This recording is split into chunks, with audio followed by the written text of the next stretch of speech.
Hi everybody, and welcome to Love Speaks Love.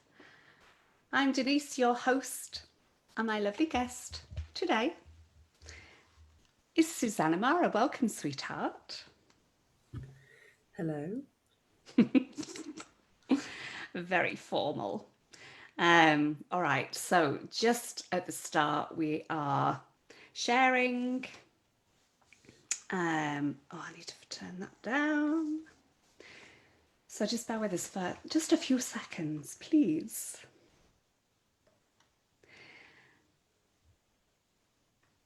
And I am learning to speak and do the tech stuff at the same time. I find that quite a challenge. All right, so post it there. And I'm starting to work on, mind you, no one's here yet, or not many. So not too many people are listening. Feel I'm working free on, to share it. thank you. I'm working on a theme tune so that I can start with the theme tune and get this done at the beginning.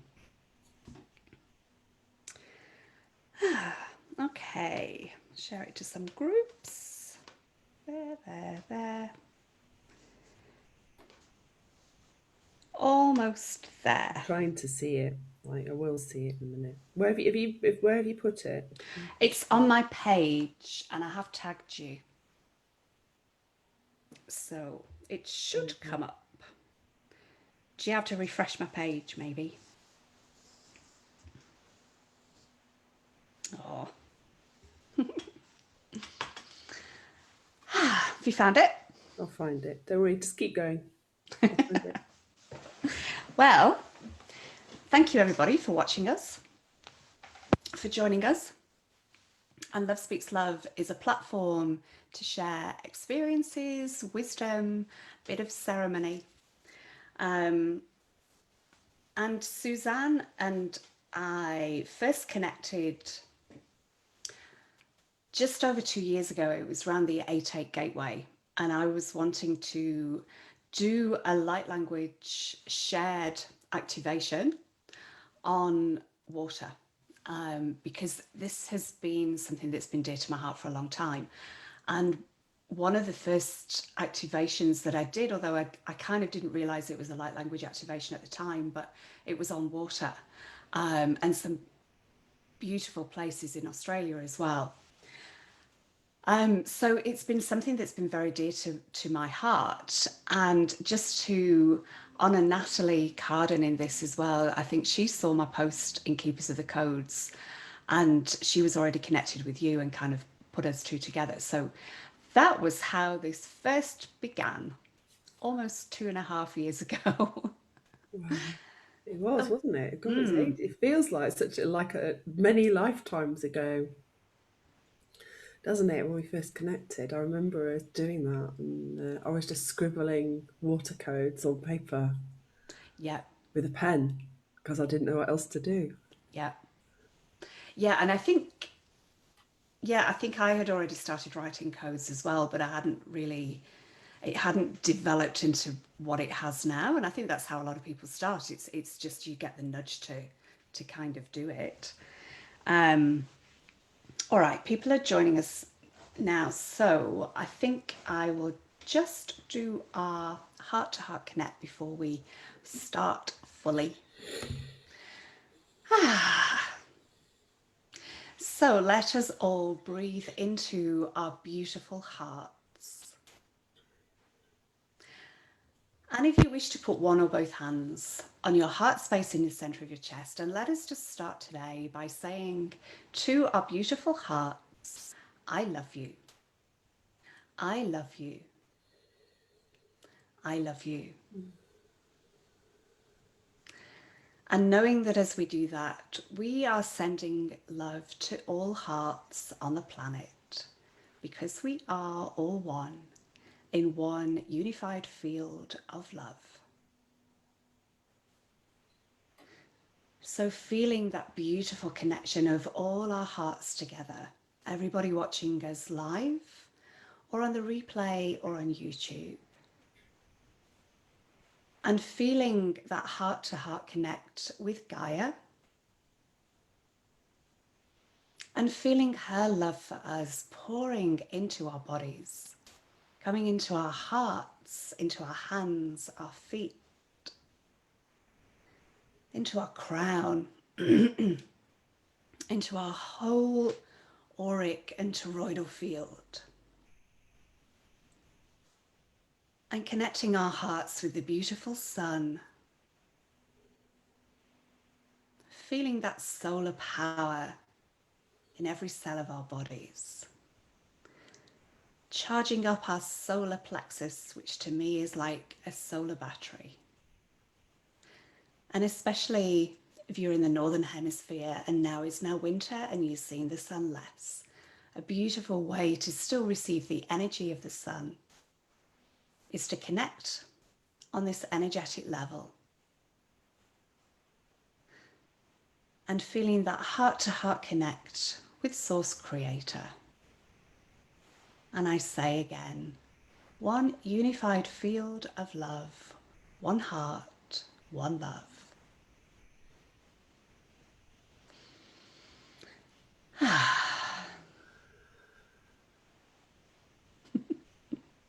I don't want to come out.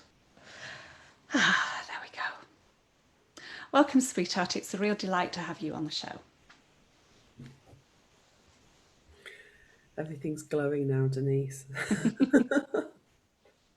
It's so powerful, isn't it, when we just have that first connection and, and remember it in. Everything changes, everything shifts instantaneously. Mm, Really beautiful. It's lovely to be here. thank you. And speaking of shifts, I don't know if the energy shifted or if it's just my energy shifted, but I feel so light today. I actually woke up, jumped out of bed, opened the curtains, and went, woohoo! Even though it was a grey day and it was raining, I could feel the sunshine in my heart.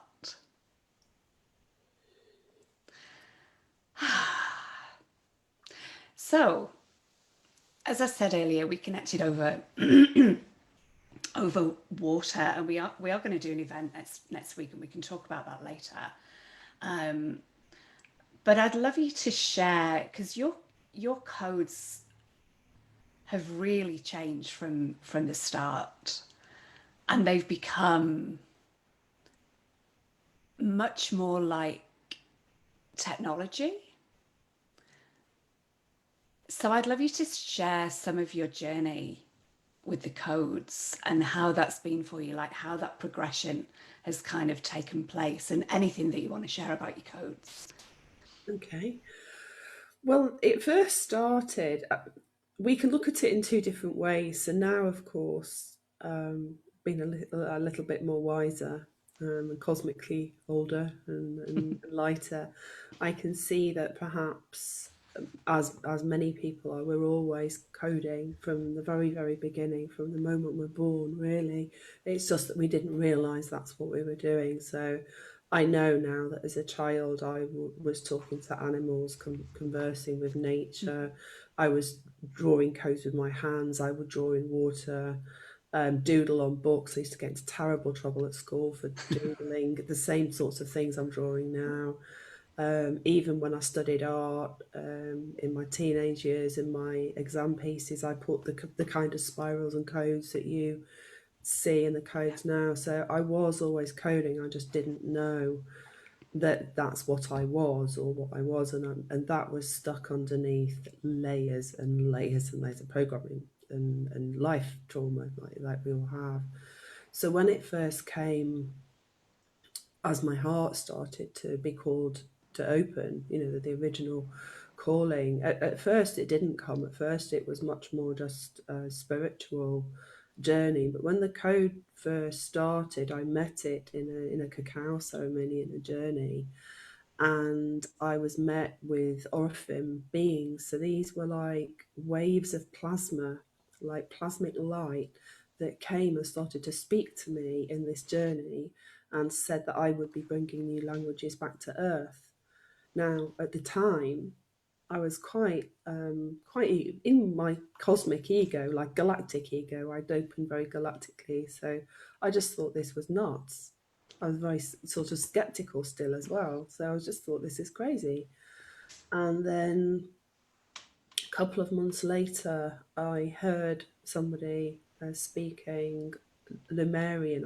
I'd been hearing light languages, different people were talking, and I could hear it and I could feel it, but then I felt like crying all the time and really desperately sad, and I was going through a lot of it lifted a lot of darkness, a lot of things which needed to come for healing, and I just would cry. And then I heard Ishala Wishawa, and she's called Ishala Leclerc now, and she was speaking Lemurian, and my heart, oh my word, my heart just exploded, and I started to speak. So that was the very start of me starting to catalyze my own body. And it took about another year before I started to write anything. So I was speaking mainly, and mainly to myself, and mainly um, quite embarrassed about it all, and learning what that was. And then I went travelling because my life changed significantly as a result of opening. Lots and lots of things changed. And then I was in Peru and had a very deep journey there. And I started to receive codes which I felt I could draw. So I started to draw them. And I was visiting sacred sites. I went to lots of sites, but particularly to a site called Tipon, which is a water temple. So it's a temple which has a particular flow of water going around it. And after I visited that temple, I drew this tiny little stream of code on a piece of paper, and that was the very start of the kind of idea that there was something there, some communication, but I wasn't sure what it was. And then I started to receive feelings like from oceans and from the stars. And then I started to feel it in other people. So I started to just draw what I was feeling. And it was very much pictorial, just like lines, and felt awkward. It felt very awkward, and I wasn't sure what it was, but I could feel it unwinding in me. So again, I feel like all those early codes that I was doing was really unfolding me inside to take this journey. And of course, over 2 years, that has been an incredibly deep journey of getting the inside out. It's like you have to fold inside out and see all the things that you've imploded in on yourself, and pushed under the radar to bring it up for your own medicine so that you can become resonant to your heart, so your heart can unfold. And so really I feel all those early codes were all about me healing myself, even though I didn't know I was sharing them out and taking these journeys. What I was really doing was healing myself and bringing that more inside. And then it started to change last year, and I was guided towards technology. So I started to make symmetries, and we've both done this, haven't we? We noticed when we start to draw codes that when we make them into symmetry, they become more powerful. They sing and make songs that we can hear, we can feel, maybe colours. And so our sensory systems, and my sensory system was expanding and developing in new ways. And obviously there was lots of inner work with this. And then when I was guided to buy this iPad, that was all of the savings that I had. So like all of the money that I saved up, I've been working really hard. I'd given up my regular life job to commit by this time. And I was reluctant to do this, but then my friend Fiona basically said, if you don't do this, this is so important and you're ignoring it. If you don't do it, I'm going to buy this for you.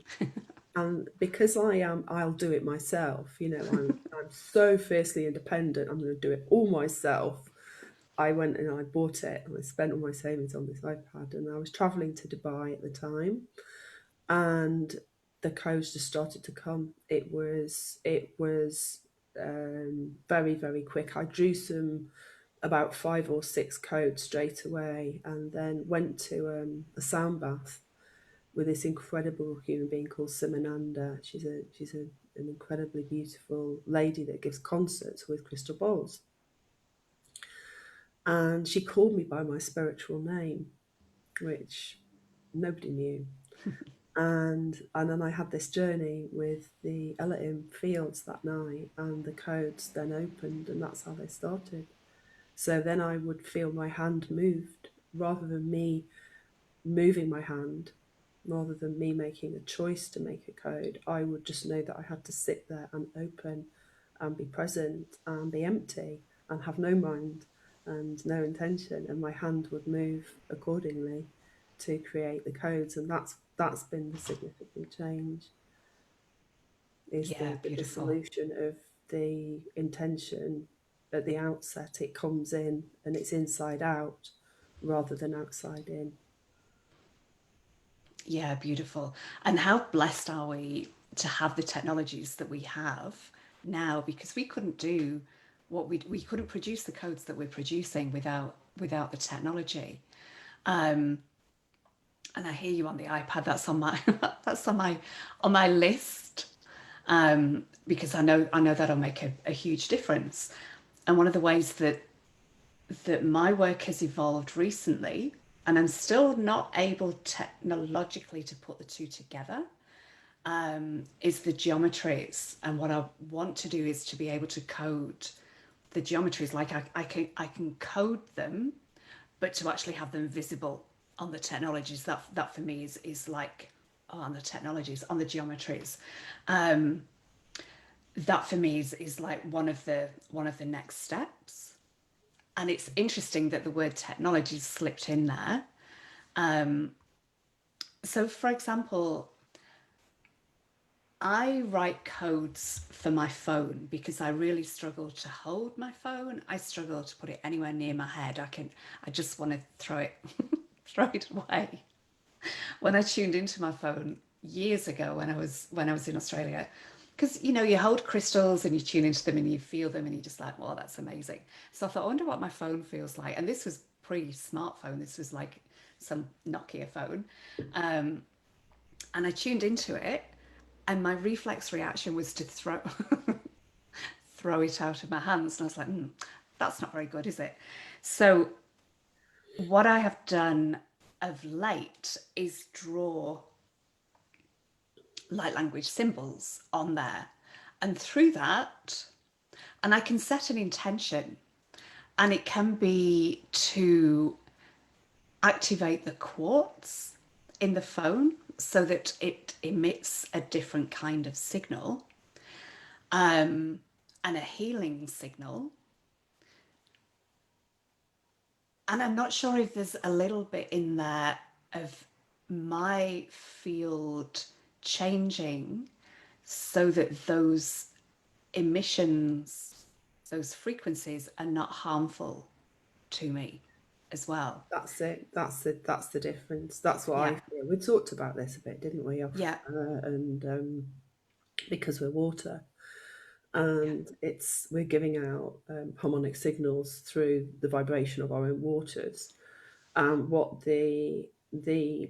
um, the microwave energy, the coming from the mobile phones. I mean, 4G's got a certain cycle. Obviously, it's getting more and more powerful. And 5G is super microwave intensive power, which is not very good for the water. It ionizes the water. So the way that we modify ourselves is through our waters. We must learn to do that, and of course, that's why science will show us this. But we are, in a way, scientists from the future, the soul scientists, the love scientists, coming and bringing through these vibrations and harmonics, which work to create fields of energy and geometries which bring our cells into a different kind of cohesive property in a resonance, which means that we are essentially more resilient to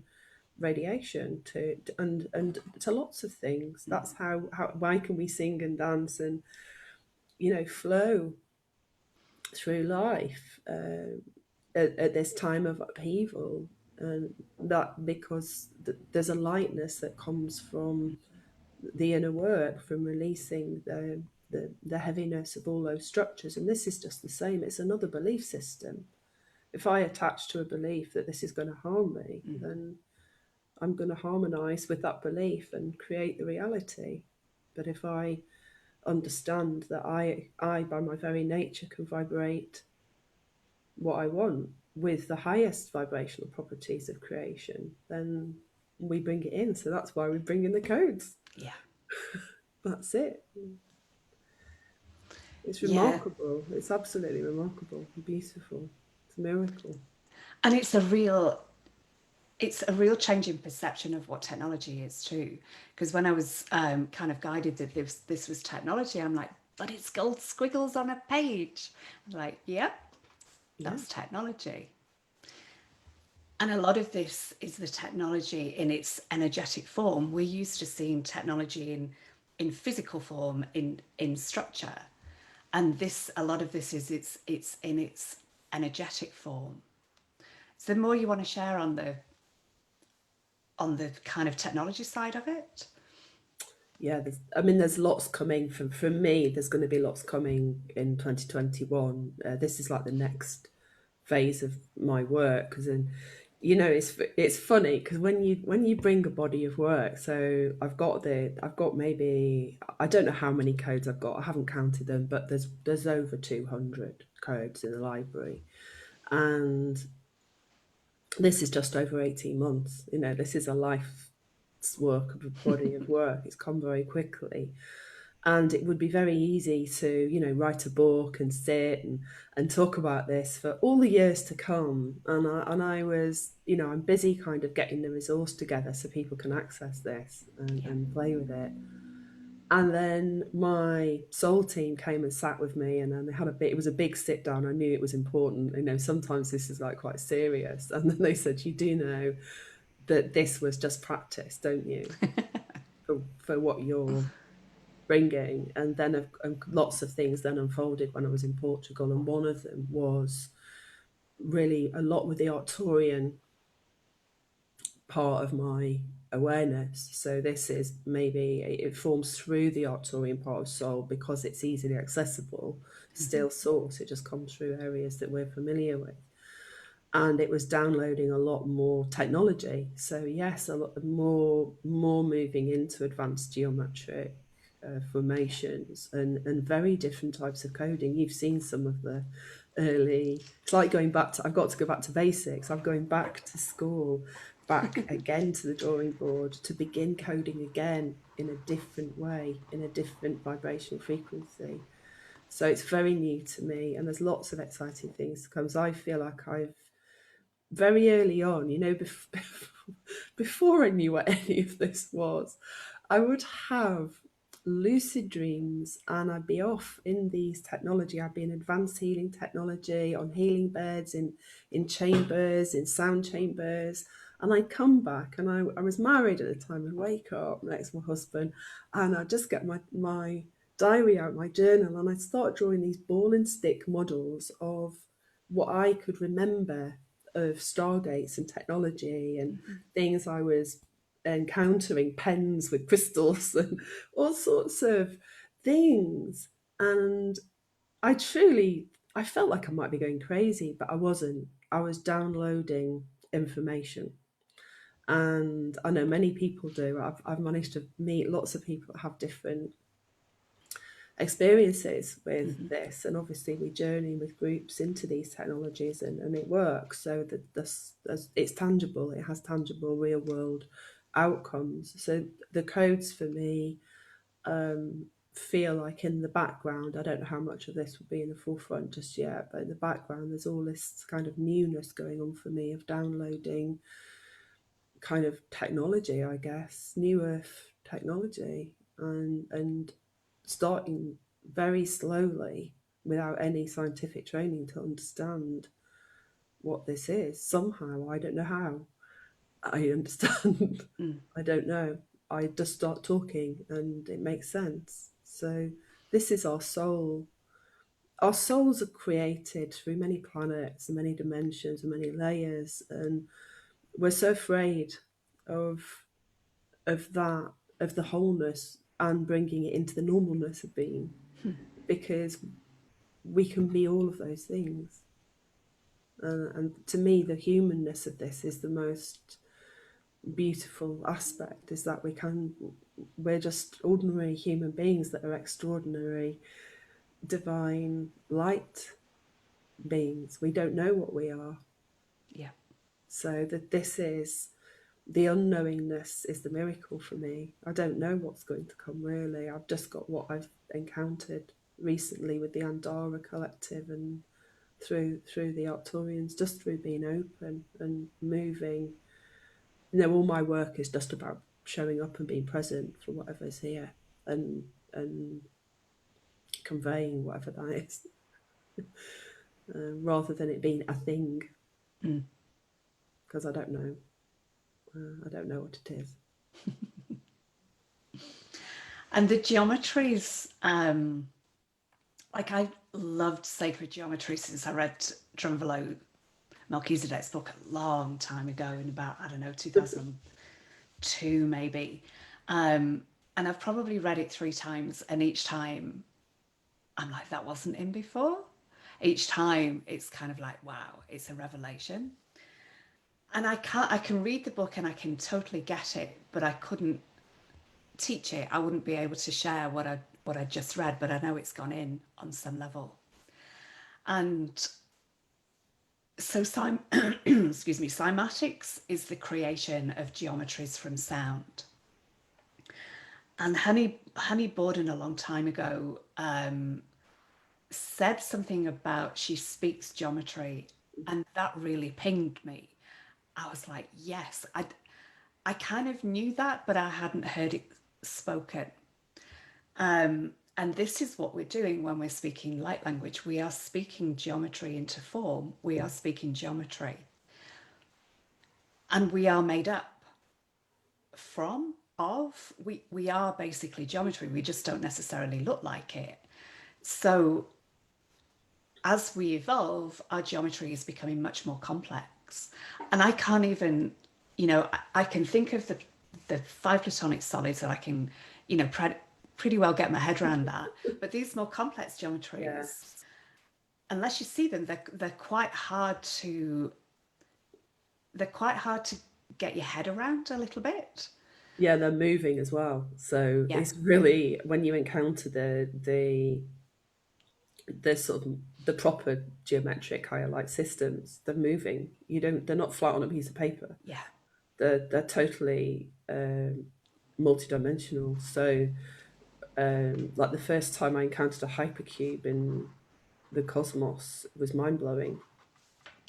Like it was rainbow hypercube stuck in someone's knee during a healing, and I'd never seen anything like it.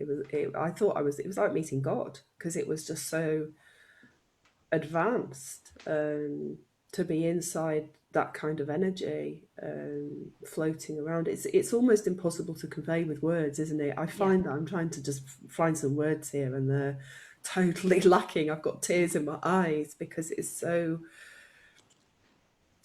beyond the word. That's why we have to communicate in the language with the geometries, because we don't currently have a way to bring that into reality. We're doing the best yeah, with what we've got, but the feeling sense, the felt sense that our hearts are moving into as the geometries align. So there's many layers of multidimensional geometries, and we've always been that. We're not. It's not new. We've created from God, from source, like that through informational fields, and this little pinprick comes in to physicality, into density, and then we experience that as the human form, the miracle of the human form. So the geometries are always there, but as we vibrate more coherently, we access more and more of that, the variance of that, and we can feel that more and more. And of course, that we equate to 144 DNA. That's what we've made as the plate, the structure for it. is the idea that there's many more aspects of our design, our human design, which are which have not been available to us because we were switched down. We've been genetically manipulated at some point in our regular history, our sequential history, and now we are breaking that because we collapse our beliefs, attachments, the small mind, our identities. We're learning that this is how we've existed in those dreams, in those identities, in those programs. And as that collapses, it opens the field. So it opens us to the field, we vibrate higher. So we're accessing the geometries which are already there. And then that translates back to our codons, to the operators through our two-strand DNA to unfold and reactivate what isn't apparently activated. So it's switching on epigenetics, it's switching us back on Mm-hmm. again. So this is where the geometries come to work, and everything is made of light and sound, which forms geometry. That's the structure and the nature of this universe, Mm-hmm. from the macro to the micro. It's all the stars, and we can talk to stars.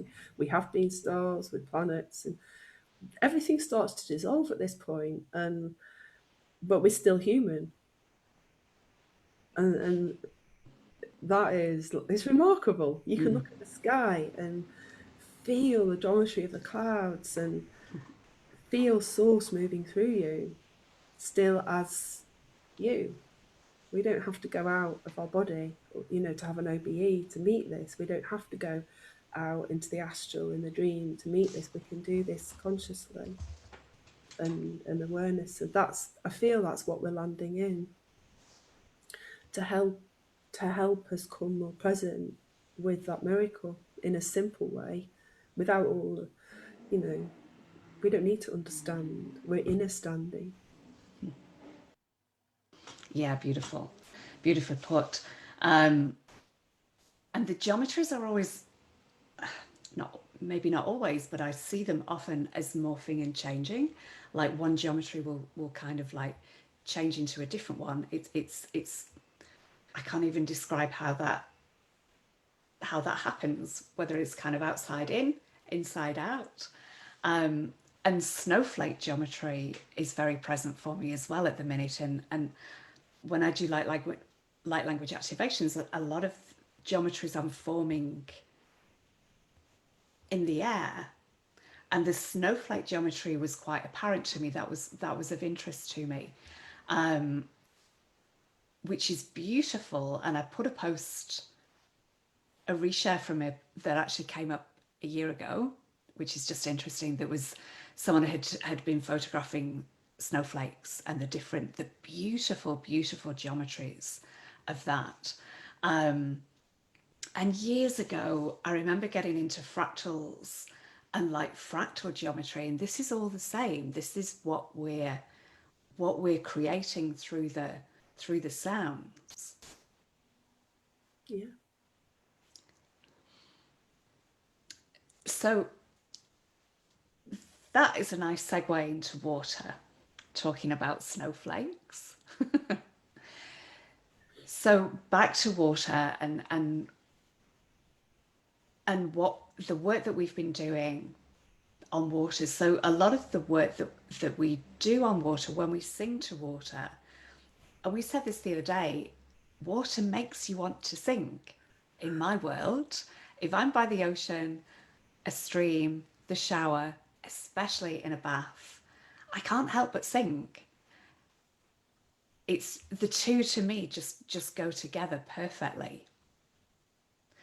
And when we're singing to water, when we're speaking light language to water, whatever it is, it's working on the crystalline formations of water. So when water is ice, we can see those crystalline formations. But I firmly believe that those crystalline formations are there. They're just not visible when water is either steam or when it's in its normal kind of running form. Is there any way you want to go with that as a starting point? Wow. Yeah, we're much the same. Water, I mean, it's threaded into life. I've been on this journey with water since 2012 when I first had the walk in. It was all about water. So I know it's just coming to the fore, and I spend so much time with the oceans in the last couple of years. Every time my heart really wants to be by the ocean. It feels the ocean. It feels. I mean, if I'm not by the ocean right now. I'll go to water. I'll find streams, rivers, anything that's moving. Because when water stops moving and it's stagnant, it starts to clump together. So it loses its cohesion. It loses its structure. So that's, if you think about that just for a minute, like we're water. So when we don't move, we clump together and stagnate and lose our structure. So that's why movement's incredibly important. So the idea of motion, so sound is us in motion as well. When we create, if we make a word, our voice boxes are moving, aren't they? They're vibrating, but our hearts, we don't always feel it. We do, but our hearts are vibrating too, so our body's all vibrating. So when we start to make tones and sounds with the heart and the voice together, the whole waters of our body starts to vibrate and sing. And of course, if we're with the water, because it communicates, because it's crystalline and it vibrates, then the water vibrates with us, and we're starting to talk to the water. We're having a conversation with the water body, and if we're open to that, well, that's it. Can be you're in the shower, you start singing your songs of love. The water will be the love pouring on you. And if you're swimming in a body of water and you start to communicate that love, then that body is enveloping you. You're swimming in that liquid love. And so, and it's the same, really. We can move this on from physical water to the idea that air carries water vapor. So actually, we are breathing in Yeah. water all the time. We are in this liquidine state, which I've been introducing slowly in lives. The idea that we actually might well be in a crystalline state all the time, like you said with the water. The snowflake might just look like a little white piece of snow made of lots of snowflakes and structures. But it before that, it always contained the ability to form that structure. I might not be right, but I'm pretty sure that every snowflake that forms is completely unique. That's what they say. It's Yeah. like a fingerprint. It's Yeah. so unique. And if you actually, you can't compute that in your brain, so don't try and compute that in your brain because it doesn't work.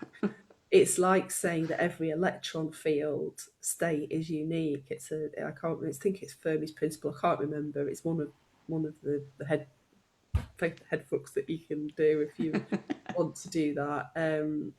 The Every electron in the whole universe is in its own unique state. It can't occupy Ah! the same state. It's a little bit, yeah. But you see, then we get into the miracle of life. So we are that technology. The human is the technology. We have the miracle of our voice and our heart and our vibration, and that is that communication that we've got with water is one of the fundamental ways that I feel that as we move into the Aquarian age, as we move into the heart age of heart, we're going to remember our relationship, our intimate relationship, because we are Yeah. we are made of that molecular structure. So it's very, very relevant, and we just got lost in other things. Yeah. And when we speak, as you mentioned, water vapor is in the air, so we breathe it into our bodies. We breathe it out in our breath, but we also breathe it out in our words. And it's the connector. It's the connector between the other elements as well. It's in the ground, it's in the air. It's a lot like ether. It's in all those spaces in between. That's represented in our bodies. So water is within the cells, but it's also surrounding the cells. And as we know, we are like 78% water and 99%, if you look at it from a, just remind me of that. So if you go by mass, so molecular mass, then it's around 70 to 80%, and it drops as you get older. You know, you dehydrate as you get older and age. So it's part of the aging process is reflective of that. But if you go by molecular count, then it's 99% water. So it's just a different way of looking at the the way you're made up. Yeah. And there's something in that for me too.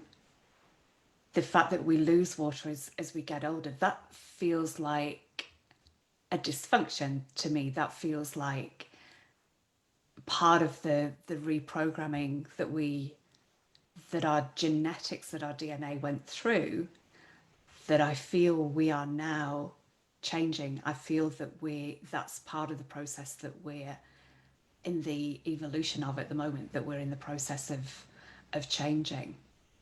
Yeah.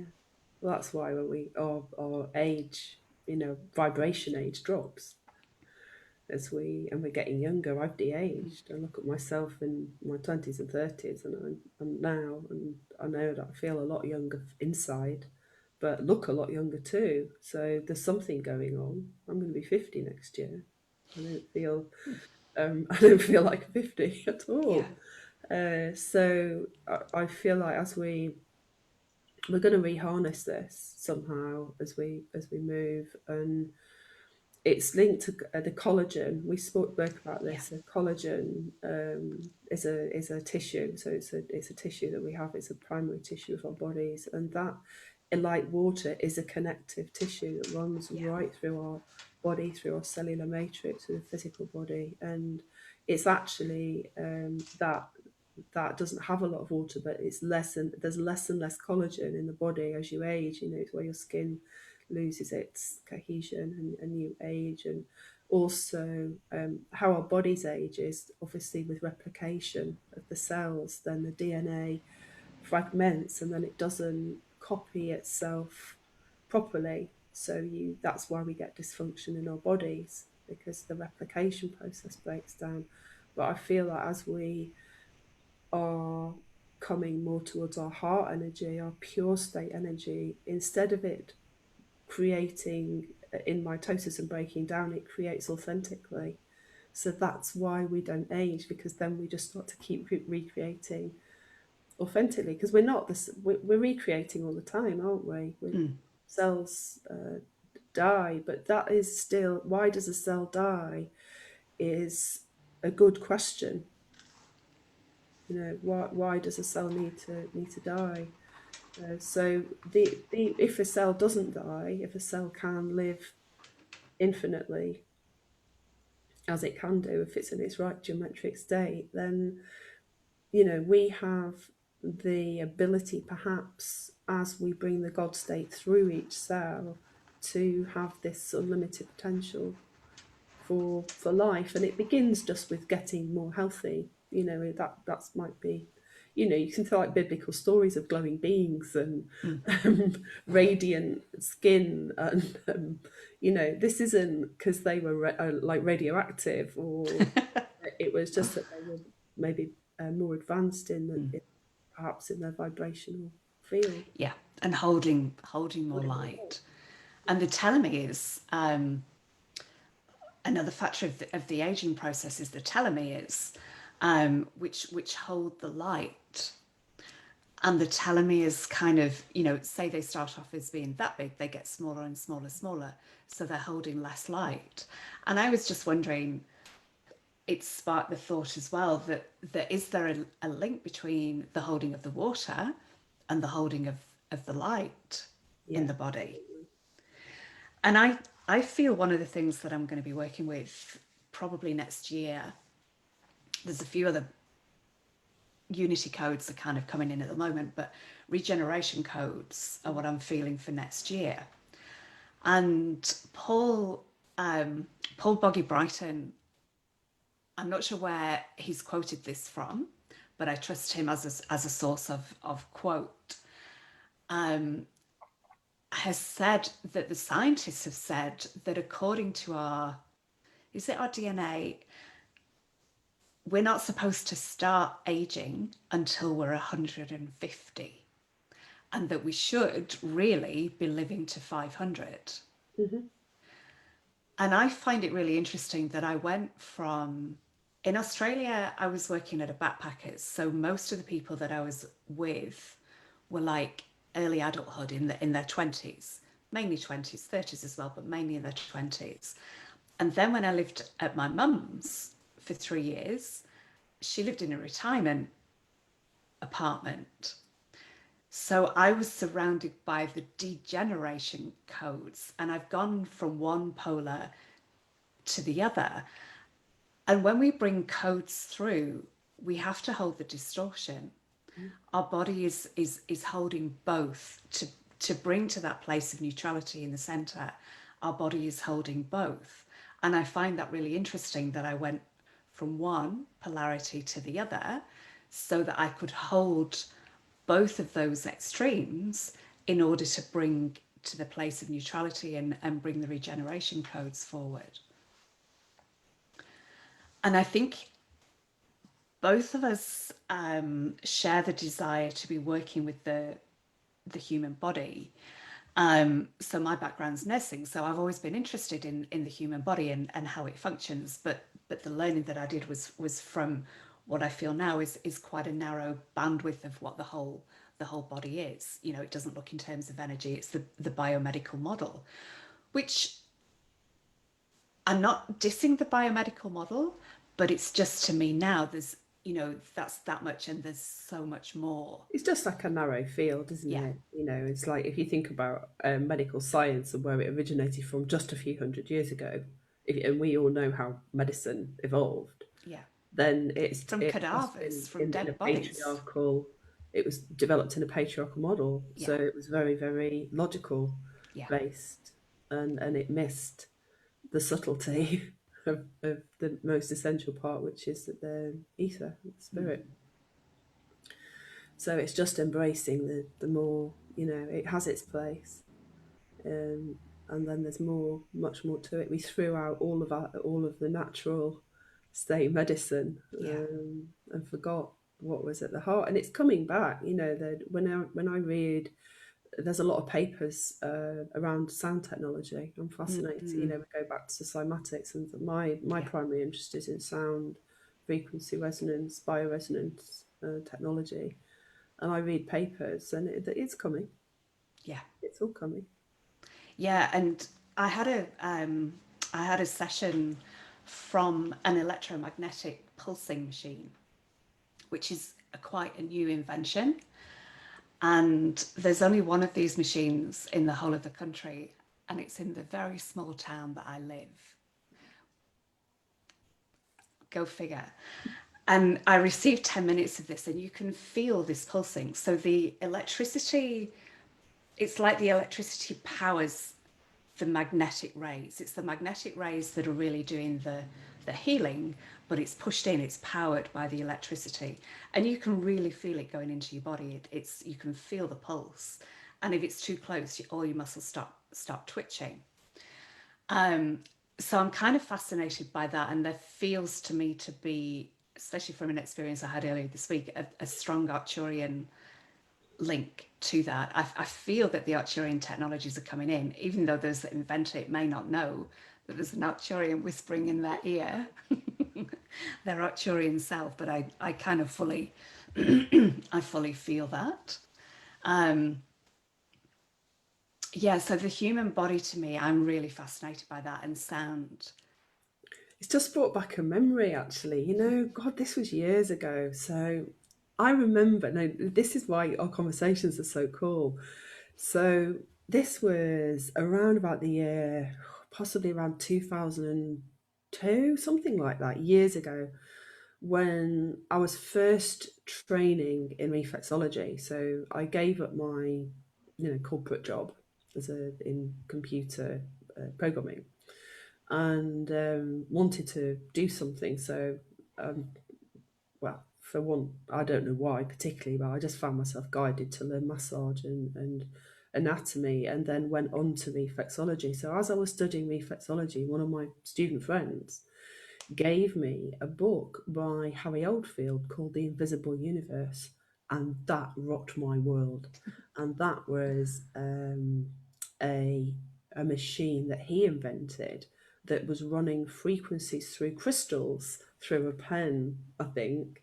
Oh. Um, and I mean, I'm remembering back on time, but I remember reading it at the time, and that was just around the same time as I had my first experience, and because I was an atheist, really.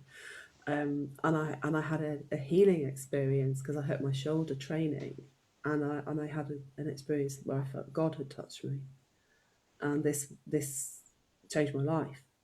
It changed the course of my life because I then went on to take my first level of Reiki, and the rest is history. It just spiraled out over 20 years. So that book was pivotal, and that was sound, crystals, and frequency. And I was super skeptical about crystals for Mm. many years still after that. But there we have it. The technology was there and has been for thousands of years, thousands and thousands and thousands of years. We had this technology on Earth. We know we Yeah. had this technology on Earth. The evidence is placed around the planet in huge buildings and evidenced in tablets, and we're remembering this technology through our bodies. So it isn't new. Mm. It's maybe just new in the context of we're going to bring it through maybe in our current technological ways, through computing, through what we might regard as med beds, things that we might have seen pictures of, things that we can wearable technology, and Mm. that we learn inside, how to resonate this inside. So for me, a big part of the work next year with groups is going to be the inner sounds. So rather than making it with the voice, we're going to learn to breathe and vibrate the body with geometry to actually vibrate the inner sounds and start to harmonize the bodies. That's what our codes are doing, by the way, anyway.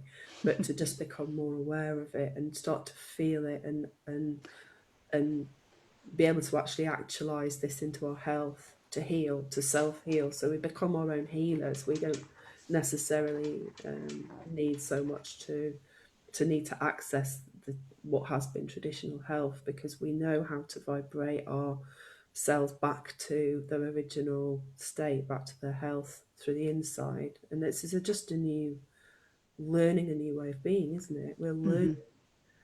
We have to go back. We have to go back to basics, like what food we put in, what water we put in, how we operate, is from the inside, and what we are paying attention to. We notice if something's going to lower our frequency. Sometimes we want to do that because we want to access parts of ourselves which need to heal. So we must lower our frequency to meet them, Mm. to get the balance. But then that opens again, and we come back, we bounce back. So it's learning the dance as well, and this is really exciting for me because I think this blends our way of it, becomes a way of life. It blends creativity with science, Mm. blends flow with what we regard as logic, Yeah. and that's what the Arcturians are. That embodies what Arcturian to me what Arcturians are. They're pure love, but in a highly advanced technological state. And the Lyran, the Lyrans as well. I've been, he was trained with a team of Lyrans in surgery on light ships for months, to learn like the anatomy of other beings. Yeah. And it sounds crazy. This stuff, when you talk about it, I'm only just comfortable to come out and speak this out of my mouth because I know what it sounds like. And this is how we are. We have these experiences that so many people write to me and they're having the same experiences. Mm. So if thousands and thousands and thousands of people are having these experiences, then that can't be crazy, can it? Because We seem very grounded.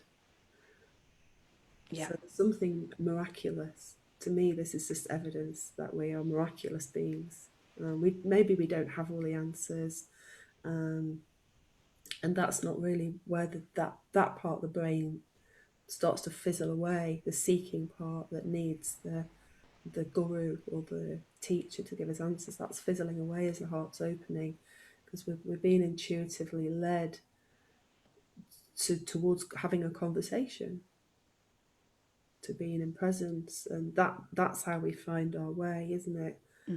More than needing to seek. So yeah, Yeah. all, where we're moving is beautiful. It feels really beautiful.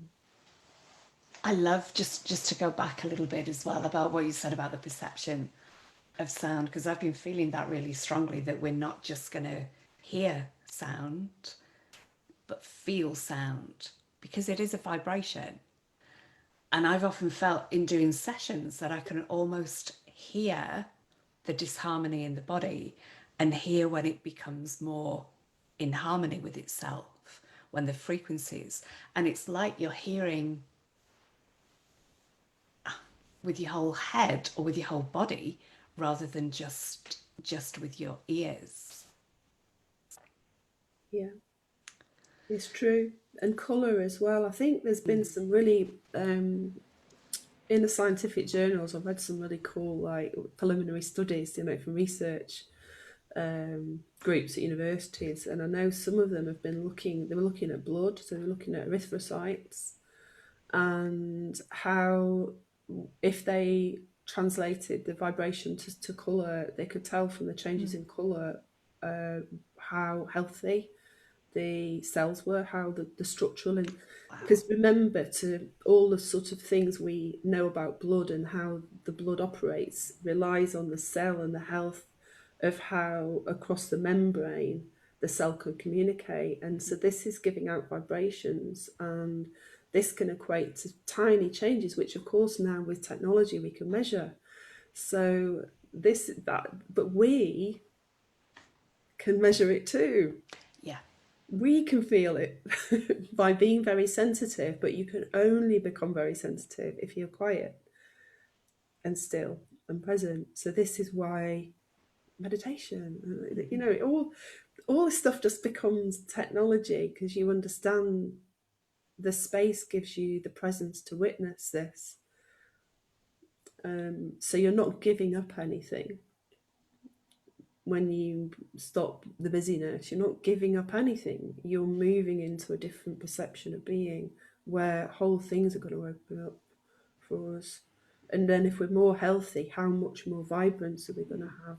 How much more are we going to be able to apply ourselves to life, and in each other in presence? We see each other properly, and all those silly games that we have played, they're not there anymore. So we get to have rich experiences. So to me, that is really important. That feeling, the feeling of the inner Mm-hmm. sound and the changes are subtle, very, very subtle. But we can learn. Yeah. Yeah, definitely. And for me, some of it is my hands. Like I can hear with my hands almost. I can see with my hands, and I can feel and hear with my hands as well. It's almost like the message comes in through my hands, and it gets translated via the brain into an image, or however, or a sound, however that kind of works. And I'm no different from anyone else. If I can do this, any of us can do this. People might have slightly different. Someone might feel better with something else, but for me, it's my hands. But we all have the capability of becoming super sensitive, of turning everything up. We do. Think of all the people that move their hands, Yeah. and we don't really know why we're doing it, do we? All the time, and what we do. And actually, something really cool happens. So I do know what we do with our hands, but we don't when we start. So I had an experience. God, this was a couple of more than about 3 years ago now, and I I had some mushrooms, and I had like a very small amount of mushrooms. I was told that this was a very small amount of mushrooms. It was like they were truffle mushrooms, and we were going to an inner like an inner dance, tribal dance Hmm. night, and I was great. Apart from I'm very sensitive, and I was just starting. This would say this wasn't now. This was like I didn't really understand how sensitive I really was. So a tiny amount for me was like probably like a full on experience, and I started to see things very quickly. And all kinds of things. So I was going. We were blindfold in this ceremony. It was a beautiful sacred ceremony, and then we were dancing to music, and I was lost in the sound. I could feel the vibration of the sound like moving around me, and although I was blindfolded, I could see my hands, and as they moved in the light and the sound, they were moving geometry. Yeah. They were moving the geometry, and I could see it absolutely clearly. Now of course I can see that now with more with, from just moving my own vibration, but that was life changing because it explains so much of what we do when we're doing our Mm. hand signals, and we don't know why we make these movements, and our whole bodies move when we relax into it. You know, we're both moving a lot more, aren't we, and relaxing into it. Then we can express the waves and Hmm. feel the waves, and actually we move this into our own health. So the embodied movement is how I healed some of the ailments that I had in my body. Some of the problems that I had was through doing embodied movement and just letting my body find and settle into the rhythm and Yeah. vibration that it needed to heal, rather than following prescribed movements that we've been taught through yoga or tai chi or qigong, which are incredibly healing and powerful, but then letting my body off the leash to Yeah. find its own route. So maybe when we start doing this, and if you're somebody that's vibrating and beginning to move, then this is healing.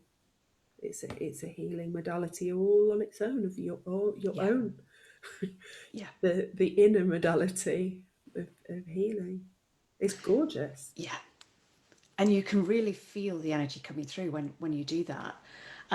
When the whole body activation started coming in for me, um, in Byron, and this day there was so much energy coming through. I was guided to shower, and I had to shower with my eyes closed because I just couldn't keep them open.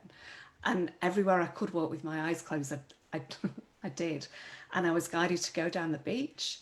A lot of that I was walking with my eyes closed as well, and go to the tea tree lake there. And this huge whole body activation started coming in. I felt the presence of the whales, and dragonflies were very present as well. So for me, a lot of these whole body activations, nature's very in there too, coming in, and their frequencies are melded in, they're weaved into what goes on. But the amount of energy that comes through your whole body, so you can feel that energy around you, but you can feel it through all of your channels. You can feel it in your hands, in your feet, in everything. And I just know that when we all tap into this for our own way of doing it, because all our bodies are slightly different. So the way that I do it might work for other people in the interim before they can actually have the confidence to do it themselves. But we all have our own frequency and our own particular way of moving our bodies for optimal health, optimal energy intake almost in our bodies and absorption, Yeah. because we're not switched on enough yet. We're not bringing enough energy in and holding enough energy necessarily for like instant healing and that kind Yeah, of we thing. can't hold it. I think that's the Mm. thing. It's often, I think we both experience this, like people will come in to groups and we'll do group work, and they'll open to the frequency because of the group harmonic is high. You raise and then you touch the frequency and draw it in, but then you can't maintain it yet, because gradually, because of life and stuff that we've got around us and things we engage in and existing structures, it will diminish. So the journey over the next 2 to 3 years is that segue, so that we know how to get to the energy. There are people that can help and hold space for that, but then within each individual person is to learn to keep it, to hold Yeah. on to it, to hold that place steady, so we maintain the vibration. And I think it's self-sustaining in the end. I do. I think that I was shown that we live in an entropy-based model, so that's the loss-based model of modern life. Pretty much everything, all the structures are loss-based. But the technology that we are inside, once we open the heart, the inner chambers, and to grace, is that we start to create the universe inside out. So all of the nature then is reflecting God back.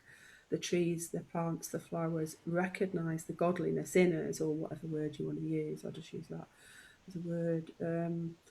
And you feel the reflection of the vibration. So then there's instantaneous communication with everything, and that's what I'm feeling. I'm living that. I feel that, and I just feel like everything is, even I've got a Motos book here because we were talking about we're making our water event for Monday, and I just literally, if I just put my hands on this, and open my heart, I just feel the whole. I feel the whole instantly, and it connects in so many ways going out. So we're going to learn this. To, like you say, you hear with your hands. We can read with our fingers. We did this in a group as an experiment one evening. Read with our fingers. We have all this. This is all to come. Vibrate on the inside. It's we're way showing this. We're just the Yeah. ones that agree to come and vibrate this. And look like the crazy ones for a And look like the while. crazy ones. And a lot. I want to move to Monday in a second, but I'm being nudged to point out the connection between the cosmic frequencies and the earth frequencies as well. That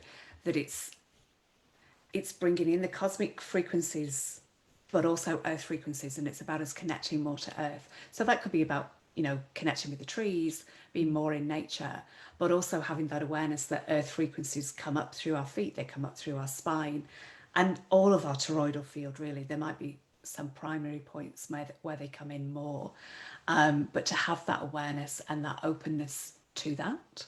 It can create ill health as well. One of the just touching upon it briefly, people are watching. So if many light workers are, because we're empaths and because we find it very hard to be on earth, and often we've also incarnated into quite traumatic lives for our learning, for Yeah. our soul's journey. We've opted to do this, so we're carrying a lot by default of being the seed and the way shower. So we're defaulted in our systems to escape. And because of our cosmic and divine nature, where do we escape to? We escape where it's easy, which is out towards the divine origin, towards the galactic cosmic origin. And we forget that we must earth in our earth body. So we become very distorted and disconnected from our earth body. And this is essential. It's the balance of this is key in all healing and all embodiment. So this is important for all light workers, because it has been a pattern in spirituality and in the awakening community to disembody Yeah. and fractalize out.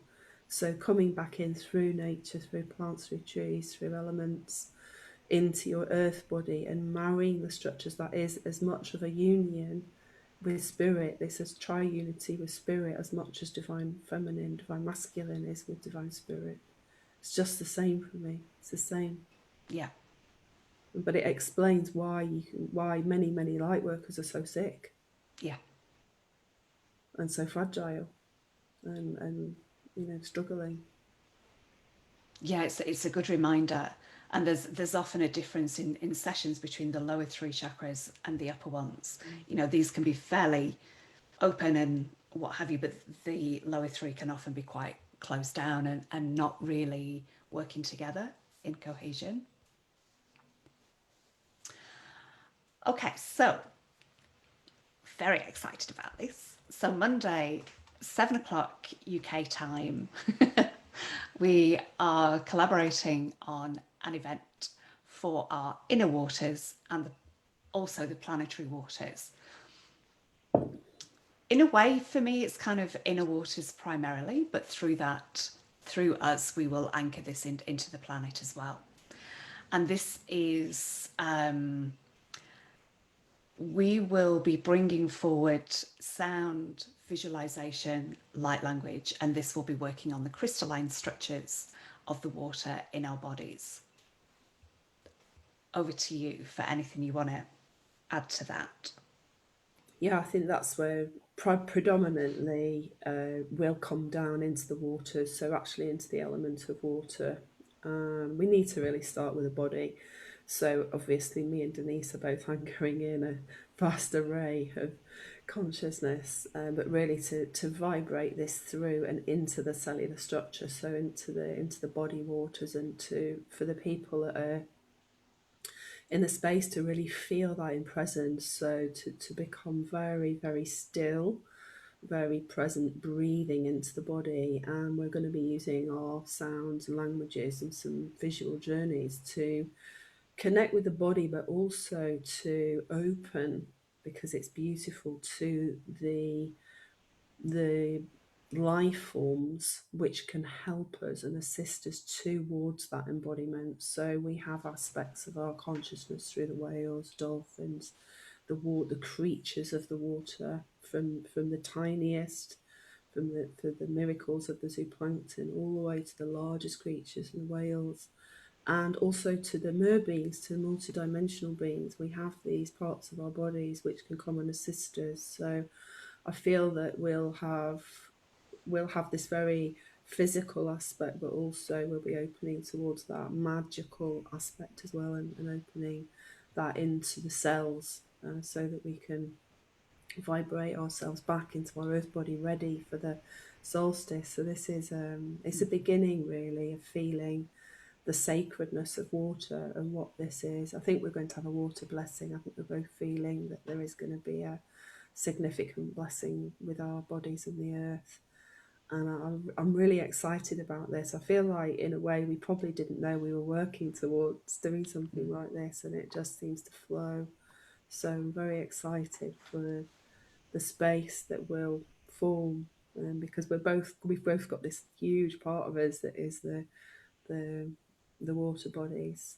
So this is on Monday evening, and yeah, we're going to run for a couple of hours and then have some time for your questions as well at the end, things that might arise, so we can give space for that too. And you're very welcome to join us. I think we've both posted it, haven't we? Yeah, it's on both of our pages. Yeah, I shared it again today. Um, Actually, for the first time today, but I'd got your post on my page. So, yeah, on either of our pages. Um, I don't know what else to say about that. I think you've nothing else is dropping in. And I think, you know, we have some idea of what's coming through, but I'm excited because I know there'll be a lot more that will actually just drop in on the day. Yeah, my heart's really racing. Like, I can feel the power. It's not power like an old style power. It's a charge. I feel a charge of energy forming, and we both know that we're vessels, and so it forms for us to hold the space, to be the space holders for the miracle to unfold with all the people which are present. And that, to me, it depends on the people that are there as well. It's uniquely formed, and it's something that I really recognise is very sacred in this structure. The code that came as well, and it was the one that we've got on the back of the advert is really beautiful because it's a marriage of frequencies, and it literally formed itself. So that's like the testament. So you gave me a code, and I took the code, and I could feel this code like booming in, speaking with me, and then I just knew exactly where it had to go. And then suddenly it came, and it was like, oh, okay, so there's an octahedron. Okay, so like so did threw out the early code, brought in the octahedron, and then it's this water. It's reflecting the water, and so that kind of forms itself again. It's like a journey which maybe we've all already taken, that we're remembering in. You've Feels so just familiar. you've just reminded me, you've just pinged me on something that happened in Byron, because the way that you've got the octahedron, it's half in the water and it's half out. And one of the biggest things energy wise that I did in Byron was lifting what I thought was a pyramid, activating this pyramid from the seabed up into the waters. And as it was rising, I realized that it was an octahedron. It wasn't one pyramid, it was two. And it was a drizzly day. I was getting wet, I was getting grumpy. But because it was a drizzly day, nobody walked in front of me, between me and the ocean.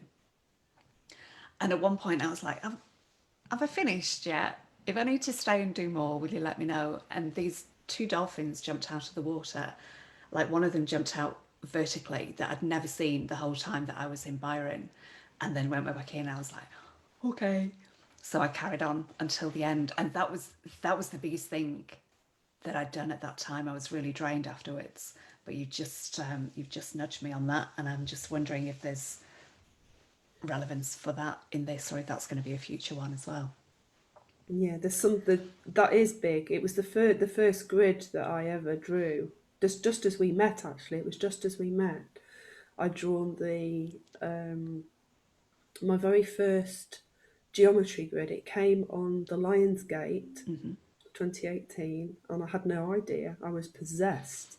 I couldn't do anything else for 2 days but draw this grid, and it was made of octahedrons, and that's what it taught me. It showed me that the crystalline grids of the ocean, you can feel them once you start to get away from the idea that it needs to be a physical thing, in that you can touch, but there are crystalline structures in the ocean which form grids, and they're octahedrons, and you when you see them visually on the ocean bed in your higher dimensional vision, you still do see just the top, but you can feel underneath Yeah, it into the earth. It needs to go in the earth. It has to go in the earth because it's the earthing rod yeah. that goes into the earth.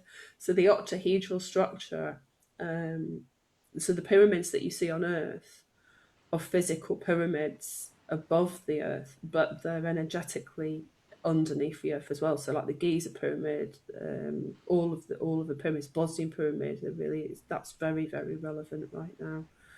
And all these structures are also structures that we have inside our body. So the outside is reflective of the inside. So if we work on an oceanic crystalline grid, we're working on the inside of our structures too, and that the dolphins are extraterrestrial communicators. They're multidimensional beings, divine beings, and they were some of the first to come and communicate as well. Pure love frequencies, so they act as divine confirmation for the work. And this is how we are really.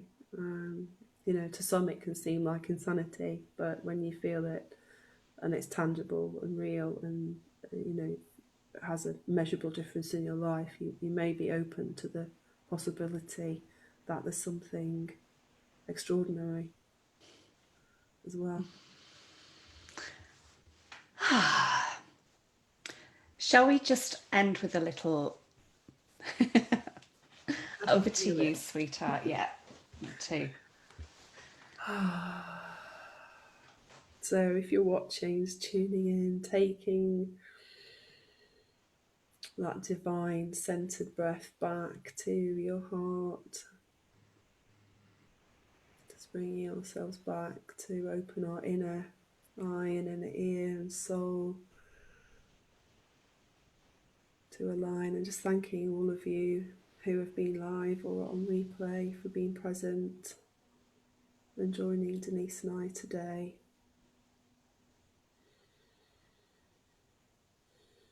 Na ilia shari aruta dik un shahi asara matuia. Na liko sa I ush unu ura tak unjir to kor umoini ara alaha. Tali I shuko in a asumun uinda ala orachrina ta. Murtkurt esht I nutora mur ala rat I shahantaika. Tek I tututo mua tata brutakai shihia mur ullapra bruta de da danjari alhaya. Muta mura takiana ma iko ahiana. Talura patashe I uanana ila ai. Isuhi uri ika ishi tal I usan ara ura ea sa. Ki leara no koi ai hian ia. No kole I han ia rot und at parana kia toton. Kole stahrana kia totora. Meki hai aran ukutututura parata kitila baka. Ik lebe titla pakitula pakuru titla pakitula pakititust. Horle kitela makia parana kititist. Hot lahian erat ut ui al hian ut odaman ikdon. Ike la stuchia ni karat un echan horen na uit ist. Hol echan eran uktodoi mai le dui na makare o hun ekan estoi. Pole hian dera ukial hial eron uko kukoi astar ub an iaka ist. Bukadara tikadara tukadilla pakidlay titilla pukadututun. Biglay haratikilla pakidlay kidilla patilla patutututun. Kidilla pakidlay bigla bigla bedlay kidilla pakidilla patatatata. Hjart un och ja derut ut un bart atatilla paket ist tatat an ikida ust atatatata.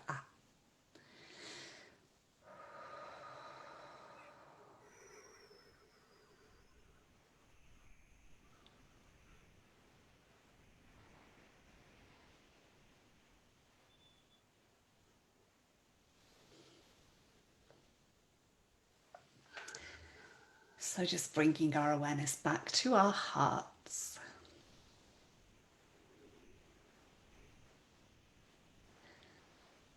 As we close this call and say to our beautiful hearts again, I love you, I love you, I love you.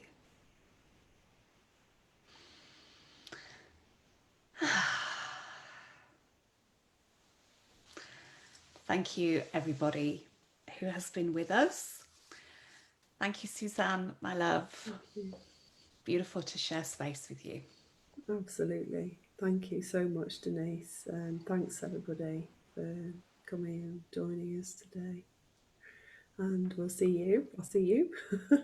And maybe I'll see you on Monday. And you can find out more on both of our feeds. We'll post the events out if you were interested in that. So thank you. Alrighty, I will stop the live stream. See you soon. Mwah. Love, love, love, love, love, love, love.